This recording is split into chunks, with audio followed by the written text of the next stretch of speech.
Motivation. It is a funny thing. And today we're going to talk about that. We're going to talk about how do we get motivated and why aren't we motivated? Hey, Kathy Owen here, certified fitness trainer and mindset coach since 2002, teaching Stop the Mind Screw process and transforming lives in magic fashion.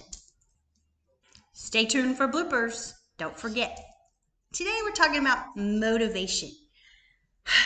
The number one excuse I get for people not exercising is they are not motivated.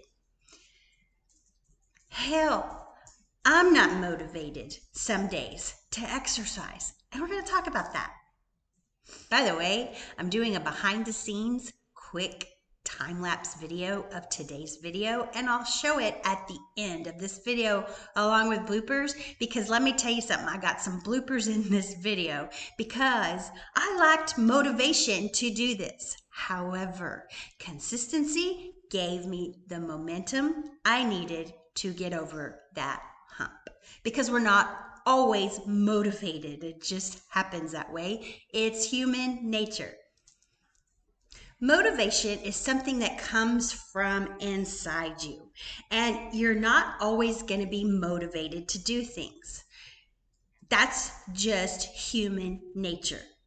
But let's shift that just a tiny bit. Think of the word consistent as opposed to motivation. Because consistency, when you're consistent, you build momentum. Momentum will get you through lack of motivation. However, we all hit it, and I'm going to talk to you today about how I overcame lack of motivation. I am not a morning person. I would much rather sleep and look at the back of my eyelids than get up at 4:45 in the morning and hit the gym by 5:15.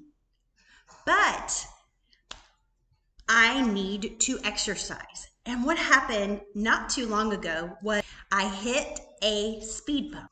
I had a desire to get up early and start exercising consistently again.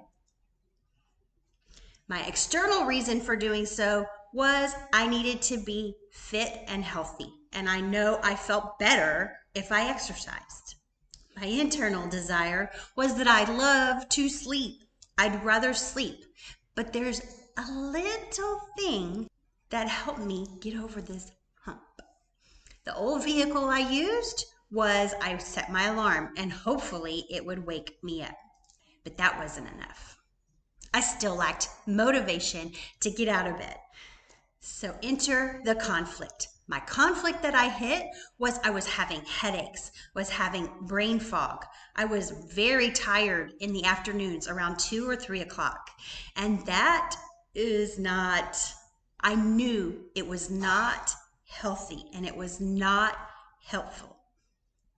The villain in this story was I believed I could get away without exercising and still feel good. The worst case scenario was I would still have really bad headaches. They would get worse, I promise you.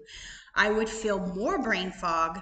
I would just have anxiety because exercise was my release. Enter Stop the Mind Screw process. Step number 1 is, what do you want? Well, I wanted to get back in the gym. I wanted to get rid of that brain fog, and I definitely wanted to get rid of those headaches. So what did I do? I pictured it from the end in mind, and I pictured myself being consistent and exercising like I was supposed to. Step number 1, what do you want, comes from Napoleon Hill's definite chief aim. That is how you find success. You define exactly what you want. I also pull from Neville Goddard's The Secret is the Feeling, and the feeling is the wish fulfilled. So you picture the end in mind, journal it, whatever helps you get to picture the end in mind. That will give you motivation. The epiphany I had Just like when I encounter any problem I hit, I could use the stop the mind screw process and overcome my lack of motivation. So what is the stop the mind screw process and how did it help me find motivation? Well, one of my favorite steps, well, they're all my favorite, but I love the habits, the thought habits. How are you thinking about things? Because that affects everything. When your thought habits are in the gutter, like we talked about last week in propaganda or in the other videos all about outwitting the devil, your thought habits are in the gutter. How do we improve those? Well, we become aware of them. We take a mental diet and we go, oh, Lordy, I got some really bad thought habits going on, but you don't hold on to those. You let them go. We are human. We are going to have negative thoughts. And especially in this day and time with all the media that's out there and all the negative information that we can get. But we think it and let it go. So back to a mental diet. When you just let go of those negative thoughts, maybe write them down if you're very reactive to them so you can revise them in step number 5. But a mental diet, all you do is you go, oh, there was a negative thought. Let it go. Release it. Release it. Release it. Then we get to our self-talk. How are you talking to yourself? Are you encouraging yourself to be consistent and stick with the program? Or are your self-talk all negative? Oh, just go back to sleep. Nobody's going to know. It won't matter. You're not going to have brain fog later. Ooh, that's the devil on my shoulder right here. Boom. Just saying. Another book that I absolutely love and I highly recommend, especially to my fitness clients, is The Slight Edge by Jeff Olson. And in that book, he talks about be 1% better today than yesterday. I fall back on that all the time, especially when I'm first training somebody. Look, all you need to do is be 1% better today than yesterday. So yesterday, you just did a little bit. Today, you'll just do a little bit more.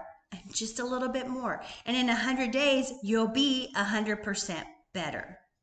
However, we're going to fall off the wagon. We're going to lose motivation. So there's your day that you did that.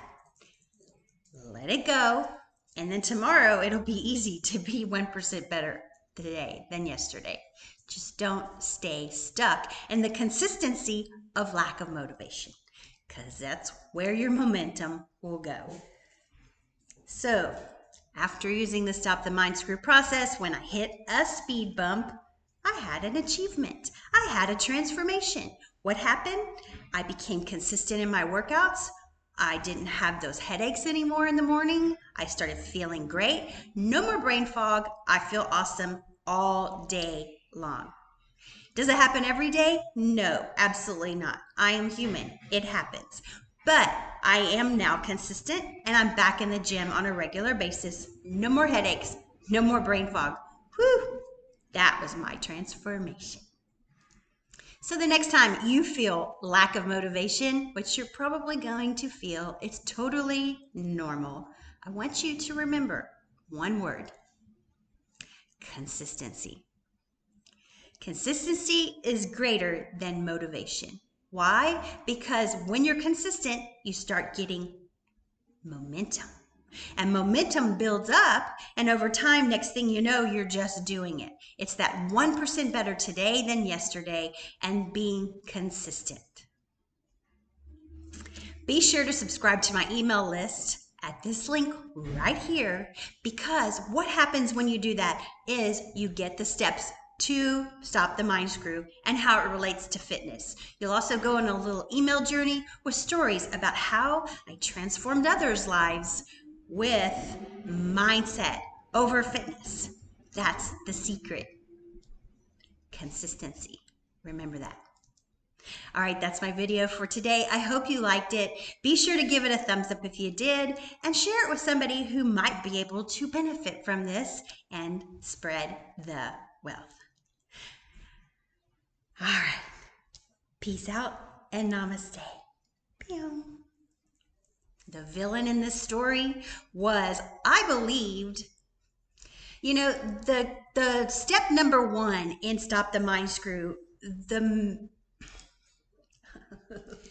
Step number 1 is stop the mind screw. One of the really beneficial things is exactly what do you want? Oh, God, I'm not in a zone today. I'm not motivated to do this, but I'm being consistent. A mental diet, you think it and let it go, and then, oh my God, I just goofed again. This is what happens when you don't have motivation.